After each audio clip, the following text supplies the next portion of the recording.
আরজি করের প্রতিবাদে হাইকোর্টের আইনজীবীরা আজ পথে নামলেন। দ্রুত বিচারের দাবিতে হাইকোর্ট চত্বরে সেই মিছিল, সেই ছবি আপনারা দেখতে পাচ্ছেন। কলকাতা হাইকোর্টের আইনজীবীরা আজ তারা কিন্তু পথে সামিল হয়েছেন এবং তারা দ্রুত বিচারের দাবি তুলছেন। We want justice, justice for Abhaya, এই পোস্টার ব্যানার নিয়েই তারা আজকে পথে নেমেছেন। দ্রুত বিচারের দাবি তুলছেন তারাও।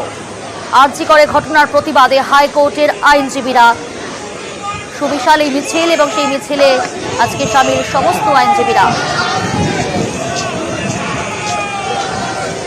এই মিছিল থেকে স্লোগান উই ওয়ান্ট জাস্টিস, দ্রুত বিচারের দাবি তুলছেন তারা।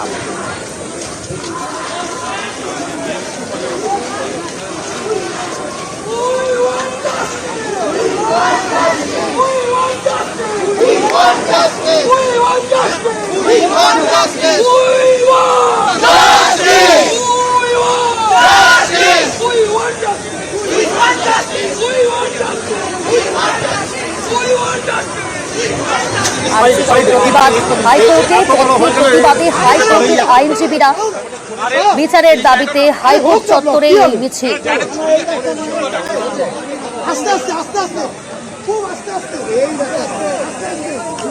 উই ওয়ান্ট জাস্টিস এই স্লোগান আজকের এই মিছিল থেকে, আইনজীবীদের মিছিল থেকে এই স্লোগান জাস্টিস ফর অভয়া এই পোস্টারও দেখা যাচ্ছে। আজ কলকাতা হাইকোর্টের আইনজীবীরা বিচারের দাবিতে পথে নামলেন। আরজি কর কাণ্ডের প্রতিবাদ, সেই প্রতিবাদে আজ পথে হাইকোর্টের আইনজীবীরা। হাইকোর্ট চত্বরেই মিছিল, সে ছবি এই মুহূর্তে আপনারা দেখতে পাচ্ছেন। হাইকোর্টের আইনজীবীরা আরজি কর মেডিকেল কলেজ ও হাসপাতালে মহিলা ডাক্তারের ওপর নৃশংস ধর্ষণ ও খুনের ঘটনায় তীব্র নিন্দা ও ধিক্কার জানায়। এই পোস্টারও আমরা দেখতে পাচ্ছি। অর্ণব রয়েছে। অর্ণব, বিশাল মিছিল হাইকোর্ট চত্বরে, সেই ছবি আমরা দেখাচ্ছি। আকাশবাণীর সামনে থেকে ঘুরে এই মুহূর্তে বিধান ভবন, অর্থাৎ আমরা যেটা জানি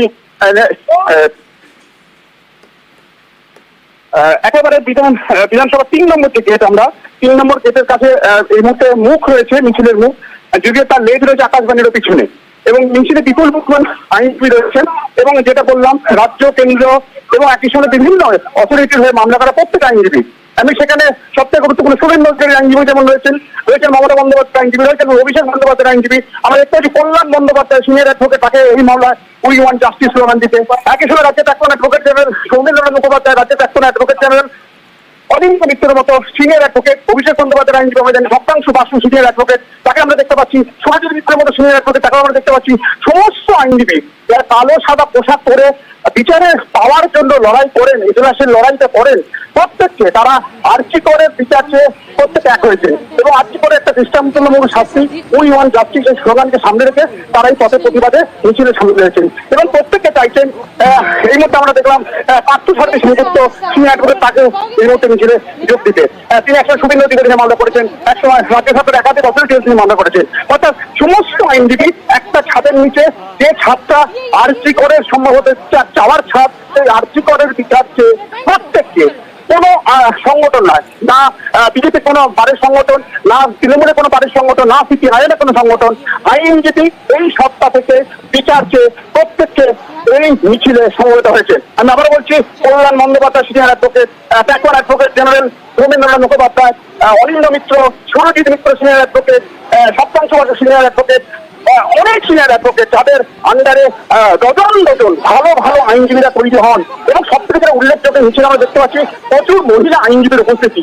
সত্য নবাগতা, যিনি হাইকোর্টে কোনো অ্যাডভোকেটের আন্ডারে হয়তো কাজ শুরু করেছেন, একেবারে ইন্টার্নশিপ করছেন, তিনিও দেখলাম হয়তো মহিলা মিছিল বলা হলো, তিনি তার প্রতিবাদে এই মহিলা আইনজীবীরা আবেগ সামলাতে পারছেন না। প্রত্যেকে আরজি কর কাণ্ডের বিচার চেয়ে উই ওয়ান্ট জাস্টিস স্লোগানকে সামনে রেখে তারাও কিন্তু ধ্বনি দিচ্ছে এবং এই ঘটনা যাতে পুনরাবৃত্তি রাজ্যে না ঘটে সেটা সুনিশ্চিত করার জন্য এই পথে প্রতিবাদের হাঁটতে হাঁটতে তারা বিচার চেয়ে আবেদন রাখছে। এই মুহূর্তে মিছিল 3 নম্বর গেট পেরিয়ে গেল এবং নেতাজি ইন্ডোর স্টেডিয়ামের কাছাকাছি এই মুহূর্তে মিছিলের মুখ, যদিও তার লেজ রয়েছে, মিছিলের লেজ রয়েছে একেবারে আকাশবাণীর সামনে। কাজে এই বিপুল পরিমাণ আইনের জমায়েত এবং দল মত সবকে বাইরে রেখে শুধুমাত্র আইনজীবী এই পেশাকে মাথায় রেখে প্রত্যেককে মিছিলে সামিল হয়েছেন, প্রতিবাদে সামিল হয়েছেন। এবং এই মিছিল শেষে সিনিয়র অ্যাডভোকেটরা কিছু বার্তা রাখেন কিনা সেটা এখন দেখার। বেশ